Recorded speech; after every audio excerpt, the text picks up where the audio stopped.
Hello students, welcome to defenseGyan.com। Students, I hope जो ये mathematics का सीरीज़ है आप लोग उसे एंजॉय कर रहे होंगे, है ना। आप लोग को काफ़ी अच्छे से जो भी कॉन्सेप्ट हैं, बेसिक कॉन्सेप्ट हैं, जो भी कैलकुलस में, है ना, वो आपको अच्छे से क्लियर हो रहा होगा। ठीक है। तो स्टूडेंट्स, अब आज मैं पिछली बार मैंने जो लेक्चर में कराया था वो कराया था आपके ग्रेटेस्ट इंटीजर फंक्शन, ठीक है ना। तो आई होप आपको ग्रेटेस्ट इंटीजर फंक्शन के बारे में आपको सब कुछ पता चल गया होगा। ग्राफ, डोमेन, रेंज, किसके लॉन्ग सिमेट्रिक होता है ना, इवन है कि ऑड है कि क्या है वो, ठीक है ना। ये सब चीज़ें क्लियर हो गई होंगी, ठीक है। तो अगर आप इस चैनल पे आप नए हैं तो please like, share and subscribe ज़रूर करिए, अपने फ्रेंड्स के साथ शेयर करिए, ताकि ये जो वीडियो सीरीज चल रहा है उसका ये लाभ वो भी उठा सकें, ठीक है। तो आज उसी को कंटिन्यू करते हुए अगला जो ग्राफ है, मतलब अगला जो फंक्शन है वो है आपका फ्रैक्शनल पार्ट फंक्शन। ये भी इंपॉर्टेंट है, फ्रैक्शनल पार्ट फंक्शन, ठीक है ना। फ्रैक्शनल पार्ट फंक्शन, ठीक है। तो देखिए, फ्रैक्शनल पार्ट फंक्शन को किससे रिप्रेजेंट करते हैं? जैसे ग्रेटेस्ट इंटीजर फंक्शन को किससे रिप्रेजेंट करते थे? आपका ये क्लोज ब्रैकेट के साथ। तो फ्रैक्शनल पार्ट फंक्शन को किससे रिप्रेजेंट करते हैं? कर्ली ब्रैकेट के साथ, ठीक है ना। इसे क्या लिखा है? फ्रैक्शनल पार्ट फंक्शन, ठीक। तो अब देखिएगा फ्रैक्शनल पार्ट फंक्शन डिफाइन कैसे होता है। देखिएगा, देखिए सबसे पहले हम लोग क्या करते हैं कि जो भी x होता है ना, वो क्या होता है? Basically greatest integer of x plus fractional part of x होता है। कोई सा भी x को आप एक्सप्रेस कर सकते हैं किसके फॉर्म में? Greatest integer of x plus fractional part of x। तो यहाँ से आप जरा बताइए, फ्रैक्शनल पार्ट ऑफ x की वैल्यू किसके बराबर हो जाएगी बेटा? x minus greatest integer of x, ठीक। अब ये चीज़ आपको याद रखनी है, क्या कि फ्रैक्शनल पार्ट ऑफ x किसके बराबर होता है? x minus greatest integer of x, ठीक। चलिए, अच्छा अब एक चीज़ मैं जरा बताता हूँ, यहाँ से जरा देखिएगा, बस आपको थोड़ा सा ध्यान देना है। अगर मैं पूछूं 0.3 का फ्रैक्शनल पार्ट कितना होता है? फ्रैक्शन पार्ट का मतलब नाम से ही आपको क्लियर होगा कि जो भी फ्रैक्शन वाला पोर्शन है, ठीक है। तो चलिए इस वाले फार्मूले में रखिए, तो कितना हो जाएगा? 0.3 माइनस 0.3 का ग्रेटेस्ट इंटीजर, ये तो होगा। तो इसको मैं क्या लिखता हूँ? 0.3 माइनस इसका ग्रेटेस्ट इंटीजर कितना हो जाएगा? 0, दैट मीन्स कितना होगा? 0.3। आगे बात समझे ना।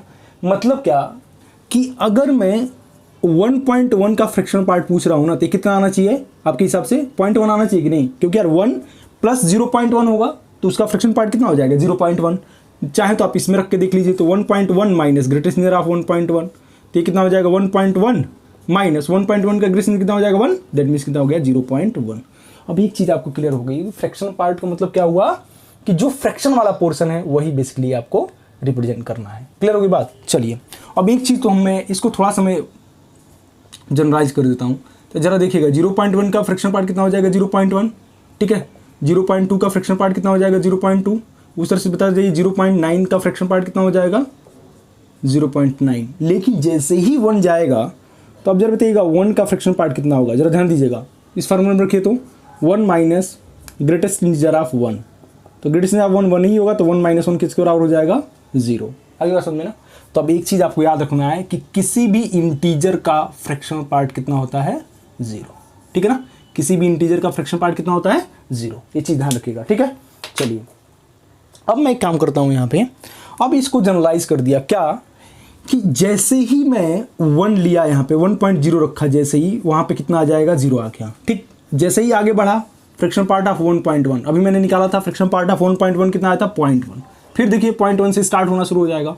1.2 का फ्रैक्शन पार्ट कितना हो जाएगा? 0.2। फिर देखिए आप जरा 1.9 तक जाऊंगा तो उसका फ्रैक्शन पार्ट कितना हो जाएगा? 0.9। जैसे ही मैं 2 जाऊंगा वैसे ही उसकी वैल्यू कितनी हो जाएगी? 0। आगे बात समझ में। इसका मतलब हुआ कि जैसे ही इंटीजर पे जा रहा है वैसे ही उसकी वैल्यू कितनी हो जा रही है? 0 हो जा रही है, ठीक है। तो एक चीज़ जरा देखिए, ये ग्राफ जो है ये वैल्यू कहाँ से कहाँ ले रहा है? 0.1 से लेकर के 0.9999 तक। जैसे ही 1 पे जा रहा है वैसे ही कितना हो जा रहा है? 0 हो जा रहा है। फिर 1.1 पे बढ़ा है तो 0.1 हो गया, 0.2 हो गया, 0.3 हो गया। तो क्या मैं बोल सकता हूँ कि जो चीज़ आप यहाँ पे रख रहे हैं वही मिल रहा है ना? फ्रैक्शन में अगर रख रहे हैं तो 0.2 रख रहे हैं तो 0.2 मिल रहा है ना, 0.9 रख रहे हैं तो 0.9 मिल रहा है ना, ठीक। तो अब जरा इसका ग्राफ देखिएगा, तो क्या मैं ये बोल सकता हूँ कि इसकी जो वैल्यू है वो कहाँ से कहाँ के बीच लाई कर रही है? 0 से 1 के बीच में लाई कर रही है कि नहीं? क्योंकि फ्रैक्शन पार्ट ऑफ 0 भी कितना हो जाएगा? 0 होगा, ठीक है। तो अब इसका ग्राफ जरा देखते हैं, जरा ध्यान दीजिएगा ग्राफ में, इसका ग्राफ देखिएगा। ये चीज़ तो क्लियर है ना कि इसका ग्राफ तो नेगेटिव में नहीं जाएगा फिलहाल, है ना। चलिए तो इसका ग्राफ बनाते हैं, ठीक। ये आपका हो गया वाई एक्सिस, ये हो गया आपका एक्स एक्सिस। चलिए ध्यान दीजिएगा 0, ये हो गया आपका।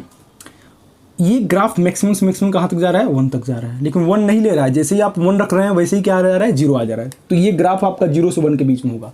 अच्छा बताइएगा 0.1 पे क्या मिला था, 0.1 मिला था, ठीक। 0.2 पे क्या मिला था, 0.2 मिला था, ठीक। वैसे बताइए 0.9 पे क्या मिलेगा बेटा, 0.9 मिलेगा ना, ठीक। तो क्या मैं ये बोल सकता हूँ कि ये जो मैं इनपुट दे रहा हूँ वही आउटपुट मिल रहा है ना, दैट मीन्स कौन सी लाइन हो जाएगी, y equals to x line हो जाएगी कि नहीं। 0 से 1 के बीच में y equals to x line होगी कि नहीं, कि जो आप x रख रहे हो वही y मिल रहा है ना। तो क्या मैं यही बोल सकता हूँ कि इसका जो ग्राफ होगा वो आपका ऐसा होगा कुछ, ठीक है, ऐसा होगा, y equals to x line होगी। लेकिन जैसे ही आपका 1 पे पहुँच रहा है वैसे ही उसकी वैल्यू कितनी हो जा रही है, 0। 0 का मतलब 1 तो आपका इंक्लूड नहीं होगा, तो 1 पे मैंने क्या बोला था, जो इंक्लूड नहीं हो रहा है उसे हम क्या करते हैं, एरो लगा देते हैं, ठीक। यहाँ पर आ जाइए अब ये तो हो गया आपका 1, ठीक।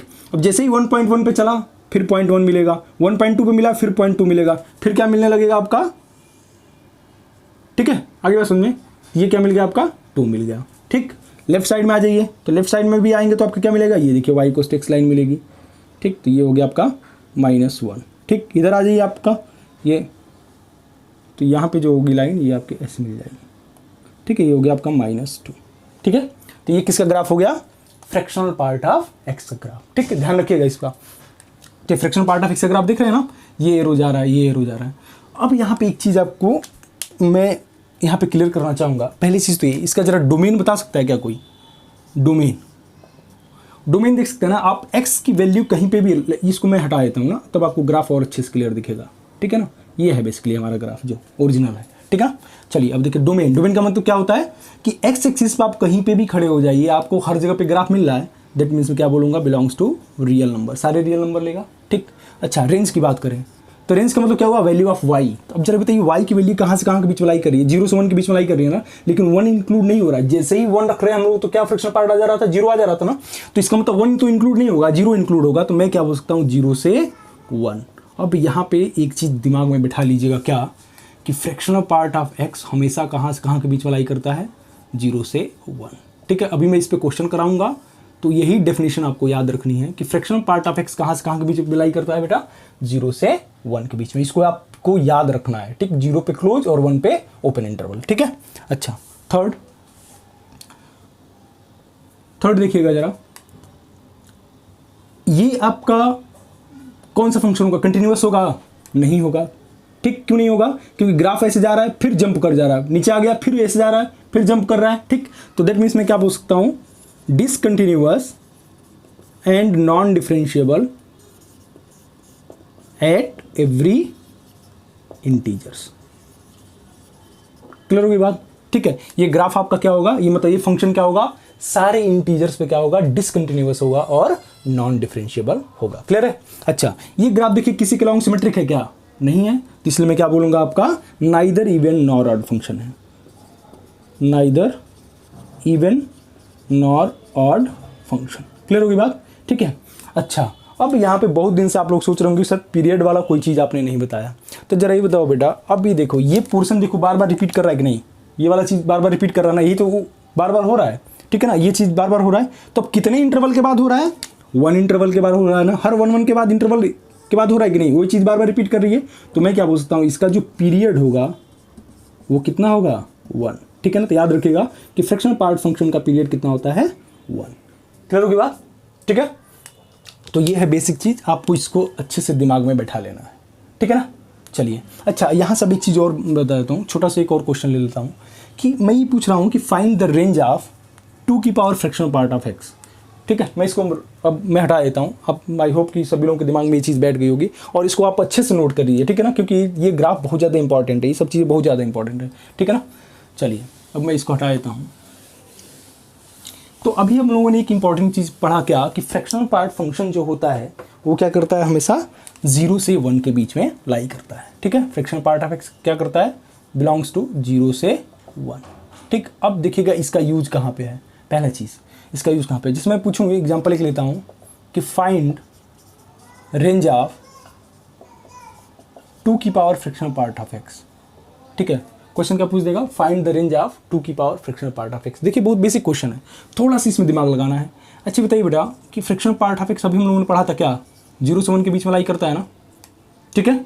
अच्छा 2 क्या एक पॉजिटिव नंबर है, तो हम क्या करते हैं 2 की पावर पे सब कुछ कर देते हैं, तो ये हो जाएगा 2 की पावर 0 लेस देन 2 की power fractional part of X less than कितना हो जाएगा 2 की पावर 1। तो 2 की पावर 0 की वैल्यू कितनी हो जाएगी 1 less than or equals to 2 की power fractional part of X less than कितना हो जाएगा 2।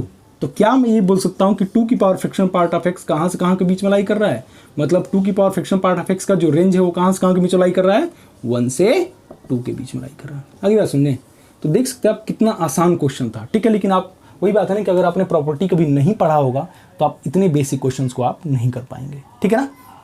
तो इसीलिए मैं क्या कर रहा हूँ, हर एक चीज़ को मैं चाह रहा हूँ कि आपको एकदम क्लियर हो जाए, ठीक है ना, कोई भी डाउट ना रहे, ठीक है। तो अभी हम लोग इस पे और क्वेश्चंस करते हैं, ताकि मैं सोच रहा हूँ कि आपका जो फ्रैक्शन पार्ट फंक्शन है चाहे ग्रेटेस्ट इंटीजर फंक्शन है उससे रिलेटेड जो भी डाउट्स हैं आपके दिमाग में वो सब सारे क्लियर हो जाए, ठीक है।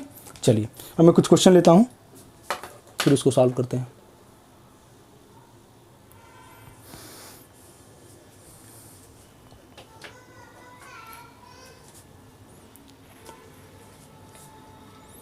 कुछ क्वेश्चन मैं ले लेता हूँ, 1 मिनट रुक जाइएगा। पहले तो काम कर लेते हैं, थोड़ा बहुत इसकी प्रॉपर्टी लिख लेते हैं। प्रॉपर्टीज लिखिए इसमें, प्रॉपर्टीज की पहले।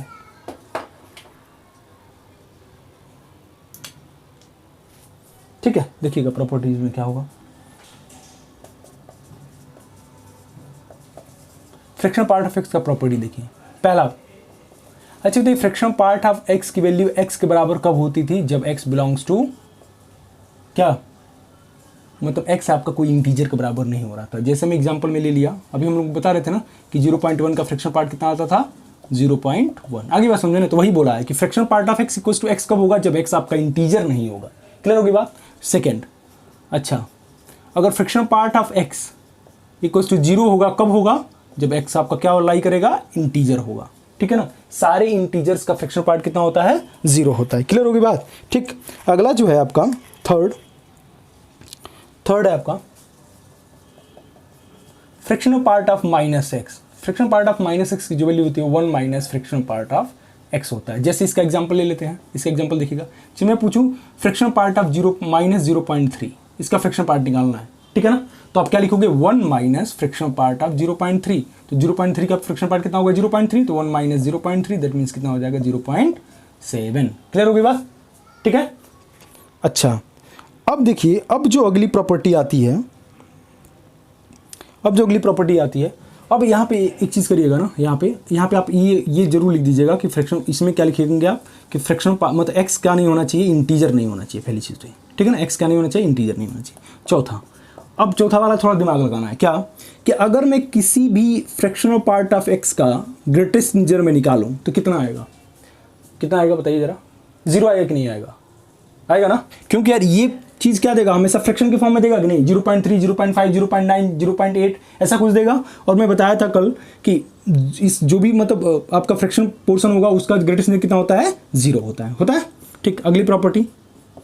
अच्छा अगर मैं इसी को उल्टा कर दूं, ग्रेटेस्ट इंटीजर ऑफ एक्स का फ्रैक्शनल पार्ट लिख दूं, तब क्या होगा। तो अभी बताइए जरा कि ग्रेटेस्ट इंटीजर ऑफ एक्स हमेशा क्या देगा, इंटीजर देगा ना, इंटीजर देगा कि नहीं, ठीक है। अच्छा बताइए तो इंटीजर का फ्रैक्शन पार्ट कितना हो जाएगा, 0। अभी बताया तो मैंने, इंटीजर का फ्रैक्शन पार्ट कितना होता है, 0, ठीक है ना। तो ये प्रॉपर्टी आपको याद रखनी है, ठीक है ना, इतना काफ़ी है एनडीए के लिए, ठीक है ना। चलिए अब मैं इस पर थोड़ा सा क्वेश्चन करा लेता हूँ ताकि आपको और अच्छे से क्लियर हो जाए चीज़ें कि कहाँ पे इसकी प्रॉपर्टी हम लोगों को यूज करनी है। क्लियर है, ठीक है। चलिए अब जरा देखिए, मैं एक क्वेश्चन में लेता हूँ, बहुत बेसिक सा क्वेश्चन लेता हूँ मैं, जरा ध्यान दीजिएगा आप लोग। प्रॉपर्टीज को भी अच्छे से नोट कर लीजिएगा और याद भी रखिएगा, ठीक है। चलिए पहला क्वेश्चन है आपका, find X if X minus greatest integer of X equals to half. Find X if X minus greatest integer of X equals to half. जरा बताइए इसको कैसे सोचेंगे आप, कैसे करेंगे बताइए। ये आपका क्या है, ग्रेटेस्ट इंटीजर फंक्शन है, ठीक, ये आपका सिंपल सा है। तो अभी हम लोगों ने एक डेफिनेशन पढ़ा था क्या, कि फ्रैक्शनल पार्ट ऑफ एक्स किसके बराबर होता है बेटा, X minus greatest integer of X, ठीक। तो X minus greatest integer of X को क्या पढ़ सकते हैं हम लोग, fractional part of X equals to कितना हो जाएगा, हाफ, ठीक है। तो अच्छा जरा ये बताइए, fractional part of X equals to half है तो ट्रू हो रहा है ना, लेकिन ये कब कब हाफ देगा, जब एक्स आपका कुछ ऐसे होगा कि नहीं, n+1/2 का फॉर्म होगा कि नहीं, ठीक है ना। n तो आपको कुछ भी हो सकता है, n बिलोंग्स टू इंटीजर कर दिया हमने, ठीक है ना।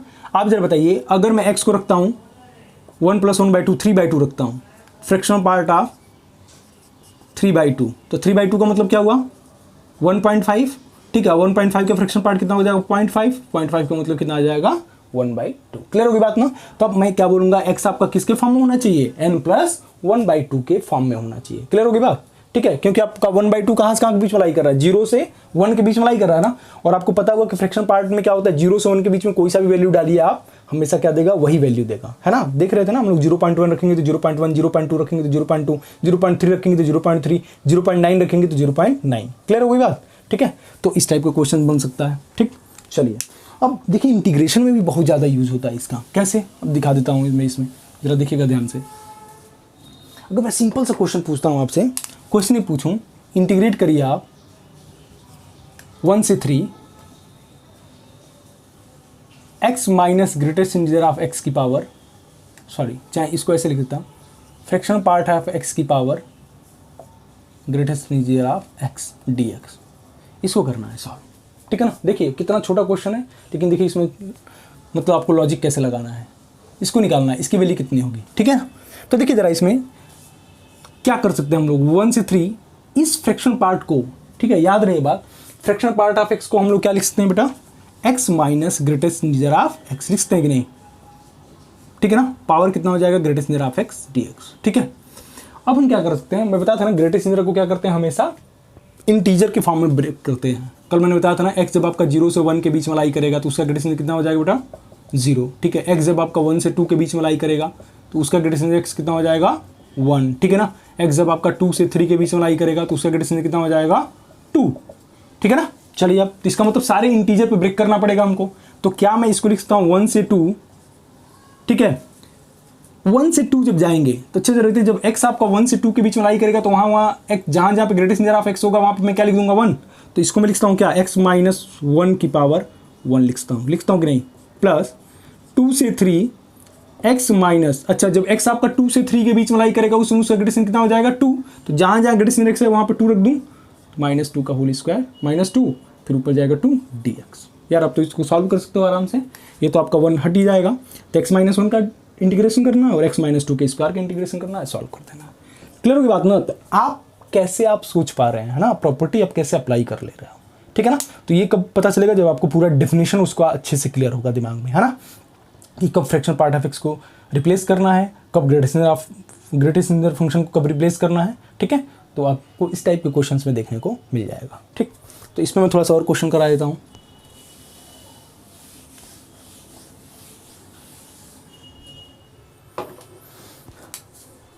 बेटा कॉन्सेप्चुअल क्वेश्चंस ज़्यादा आते हैं, इसलिए मैं इस टाइप के क्वेश्चंस करा रहा हूँ जो कि आपने कभी देखा भी नहीं होगा, ठीक है ना। चलिए क्वेश्चन है मेरा एक बहुत अच्छा क्वेश्चन है, ज़रा ध्यान दीजिएगा आप। क्वेश्चन ये है पहला, if 4 times greatest integer of x minus x equals to fractional part of x, then find x, ठीक है ना। ये क्या है आपका ग्रेटेस्ट इंटीजर फंक्शन है, ठीक है। ये क्या आपका फ्रैक्शनल पार्ट फंक्शन, ठीक है ना, फ्रैक्शनल पार्ट फंक्शन, ठीक है ना। चलिए अब इसको जरा सॉल्व करिए, तो जरा ध्यान दीजिएगा अब यहाँ पे। अब यार यहाँ पे जो फंक्शन है हमारे किसके फॉर्म में है, ग्रेटेस्ट इंटीजर फंक्शन के फॉर्म में और फ्रैक्शनल पार्ट फंक्शन के फॉर्म में है। तो अब चीज़ देखिएगा जरा ध्यान से, हम एक काम कर लेते हैं ना, आप चाहें तो फ्रैक्शनल पार्ट ऑफ x को रिप्लेस कर दीजिए। इसको मैं लिखता हूँ, फ्रैक्शनल पार्ट ऑफ x क्या लिखता हूँ, x minus greatest integer of x लिखता हूँ कि नहीं, ठीक है।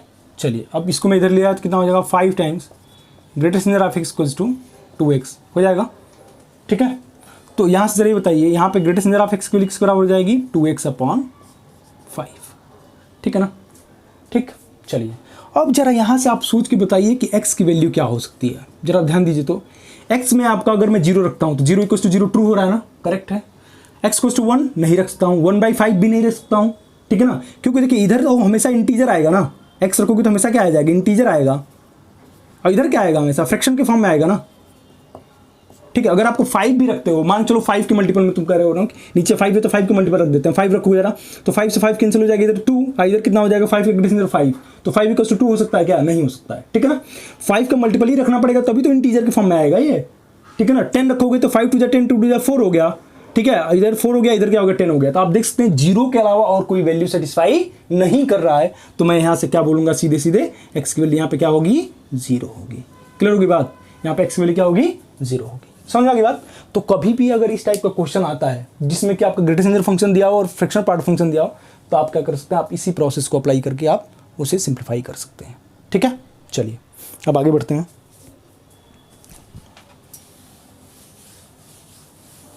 सेकेंड क्वेश्चन,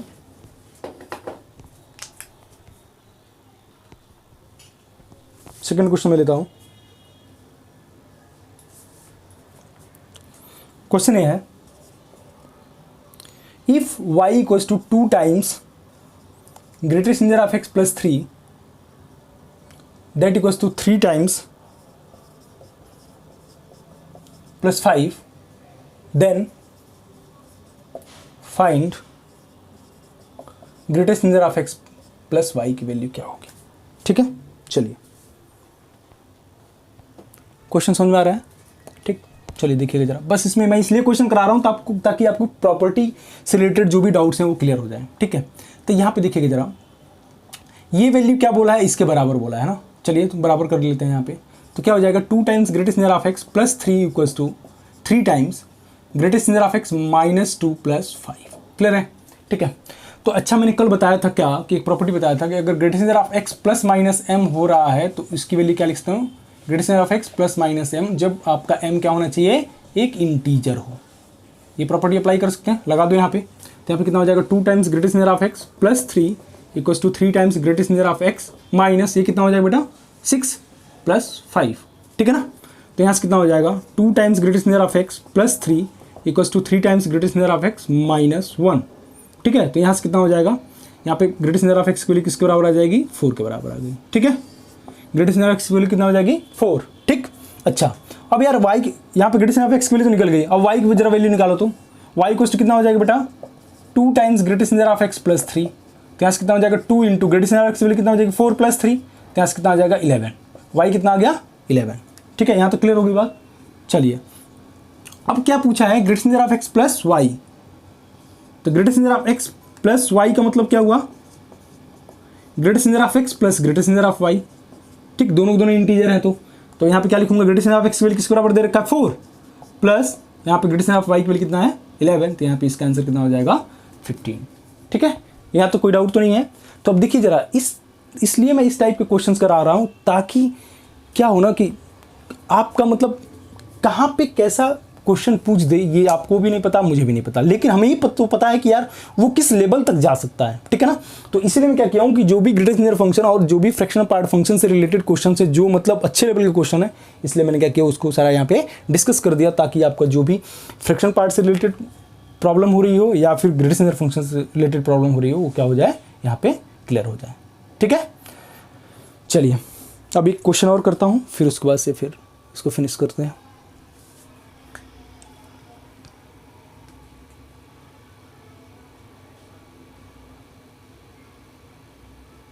एक मिनट रुकिएगा जरा, मैं क्वेश्चन सेलेक्ट कर लूँ।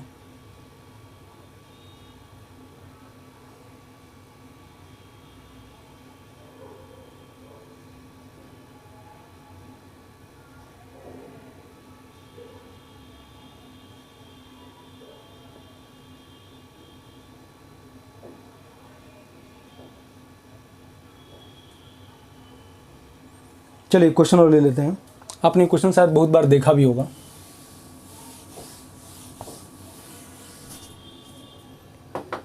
क्वेश्चन ये है, if F X equals to cos of pi square का greatest integer plus cos of minus pi square का ग्रेटेस्ट इंटीजर एक्स, then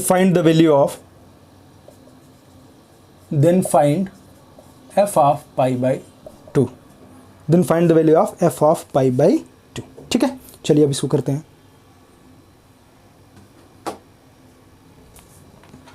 ठीक है, क्वेश्चन आपने ये देखा होगा। ठीक, इसको कैसे करेंगे, यहाँ पे क्या है, ग्रेडिशनल फंक्शन है ये आपका, सब GIF है।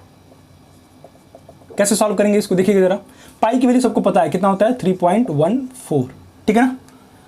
चलिए अब यहाँ पे देखिए जरा, वैल्यू रखिए तो जरा, एफ एक्स इक्वल टू कितना हो जाएगा बेटा, कॉस ऑफ 3.14 का square times x plus cos of -3.14 का स्क्वायर टाइम्स एक्स। ठीक है ना। तो अच्छी तरह ये बताइए यहाँ पे कॉस, ये कितना 3.1 का स्क्वायर कितना हो जाएगा, लगभग 9 पॉइंट समथिंग के करीब आएगा। ठीक है, तो 9 पॉइंट समथिंग हुआ, इसका मतलब उसका ग्रेडिशन कितना हो जाएगा, 9 होगा कि नहीं। प्लस यहाँ पे जरा बताइएगा कॉस ऑफ, यहाँ पे कितना हो जाएगा, -9 पॉइंट समथिंग आएगा। तो मैंने बताया था कि -1.3 का ग्रेडिशन कितना हो जाएगा बेटा, -2। ठीक है ना, -2.3 का ग्रेडिशन कितना हो जाएगा, -3, -3.5 का ग्रेडिशन कितना हो जाएगा, -4। तो यहाँ पे बताइए -9 पॉइंट समथिंग है तो उसका ग्रेडिशन कितना हो जाएगा, -10 होगा कि नहीं। तो यहाँ पे बता दीजिए जरा, यहाँ पे क्या लिख सकता हूँ मैं, कॉस ऑफ 9x और कॉस ऑफ -थीटा पता है आपको, कॉस थीटा ही होता है, कॉस ऑफ 10x हो जाएगा। ये आपका एफ एक्स आ गया। क्या निकालना है, एफ ऑफ पाई बाई 2। तो एफ ऑफ पाई बाई 2 का मतलब कितना हो जाएगा, cos of 9 pi by 2 plus cos of 1/2 रखोगे तो कितना हो जाएगा, 5 पाई, यही होगा। ठीक, आपको पता है कॉस ऑफ 9 पाई बाई 2 के लिए कितना हो जाएगा, 0, और कॉस ऑफ 5 पाई कितना हो जाएगा, -1। तो इसका आंसर कितना हो जाएगा, -1। क्लियर होगी बात। ठीक है, कॉस ऑफ 5 पाई कितना हो जाएगा, -1। ठीक है, ये चीज़ क्लियर है आपको। ठीक है, तो अब देख सकते हैं आप कि कैसे आपको ग्रेडिशनल फंक्शन की प्रॉपर्टी अप्लाई करनी है। बस यही करना है कि आपको जो भी मैं करा रहा हूँ आप उसको एक बार रिवाइज करते रहिए। ठीक है, आपको हमेशा मतलब वो चीज़ें याद रहनी चाहिए कि जो भी मैं पढ़ा चुका हूँ यहाँ पे, जो भी आप एक बार देख रहे हैं उसे हमेशा बार बार, मैंने ये बात पहले ही दिन बताया था कि ना, कि आपको मैथ्स पढ़ने के लिए हमेशा क्या करना होगा, आप रिवाइज करते रहिए। ठीक है ना, रोज़ आपको कम से कम 10 to 15 पेजेस आपको पर डे रिवाइज करना है। उससे क्या होगा ना, कि जो भी आपने पुरानी चीज़ें पढ़ रखी है ना, वो चीज़ भी आपको याद रहे। ठीक है ना, इससे आपको बहुत बेनिफिट मिलेगा। आप एक बार ट्राई करके देखना, जो भी मैं ये बता रहा हूँ कि आपको पर डे कम से कम आप एक रूटीन बना लो अपना, कि 1 घंटे में क्या करना है, आपको सिर्फ थियरी रिवाइज करना है, मतलब पेज पलट के देखना है ना, कि सर ने क्या क्या पढ़ाया है ना, उससे रिलेटेड जो भी फॉर्मूले हैं, जो भी मतलब इंपॉर्टेंट क्वेश्चंस हैं, अपने आप से हिसाब लगा लीजिए कि भाई मैं बताता भी रहता हूँ कि कौन सा इंपॉर्टेंट है, कौन सा क्या है। ठीक है ना, तो वो चीज़ ज़रा ध्यान रखनी है आपको। ठीक है, और बाकी क्वेश्चन तो आप प्रैक्टिस करते रहिए। तो अब उससे क्या होगा ना, कि क्वेश्चन प्रैक्टिस करते रहेंगे तो आपको पुरानी चीज़ें भी याद रहेंगी और आपको पता भी चलता रहेगा कि हाँ यार, मुझे मतलब वो चीज़ें रिकॉल हो रही हैं कि नहीं हो रही हैं क्वेश्चन देख करके। ठीक है ना, तो आपको आई होप कि आपको ये सेशन काफ़ी पसंद आ रहा होगा। तो please like, share and subscribe करना मत भूलिए। ठीक है, और बाकी बच्चों को भी शेयर करते रहिए, अपने फ्रेंड्स को भी शेयर करते रहिए। ठीक है, तो आज के लिए इतना ही रखता हूँ मैं। ठीक है, मिलते हैं नेक्स्ट वीडियो में। जय हिंद, वंदे मातरम।